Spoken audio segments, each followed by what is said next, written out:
பண்ணிக்கிறதுல ஒரு முக்கியமான சிச்சுவேஷன்ல இருக்கிறாரு. இல்ல ரஜினி மீட்டிங் எப்படி பாக்குறீங்க? ரஜினியோட மீட்டிங் பழைய ஷார்ட்ஸ் எல்லாம் இப்ப எடுத்து போட்டுட்டு இருக்காங்க அவர் பேசுனதெல்லாம். ரஜினியோட மீட்டிங் பாத்தீங்கன்னா ரஜினின்னு சொல்லும்போதுதான் இது அரசியல்ல வந்து சந்தர்ப்ப சூழ்நிலைக்கு ஏத்த மாதிரி நம்ம என்ன வேஷம் வேணா போடணும்ன்றதுக்கு எக்ஸாம்பிள் இதுதான் போல இருக்குது.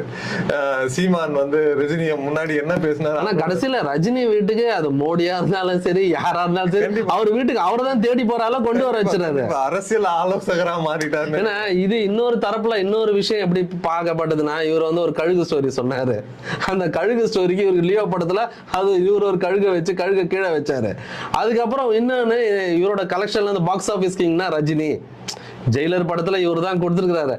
சோ இந்த நேரத்துல சீமான கூப்பிட்டு வச்சு, ஆனா ரஜினி வந்து எப்பவுமே வந்து பாத்தீங்கன்னா தான் ஹைலைட்டா இருக்கணும்னு நினைப்பாரு. கண்டிப்பா கண்டிப்பா சார். ரஜினி வந்து ஒரு பாசிட்டிவ் பர்சன் சார். அவரு இந்த ஏஜ்லயும் பாத்தீங்கன்னா அவரை பத்தி நம்ம பேசணும்னா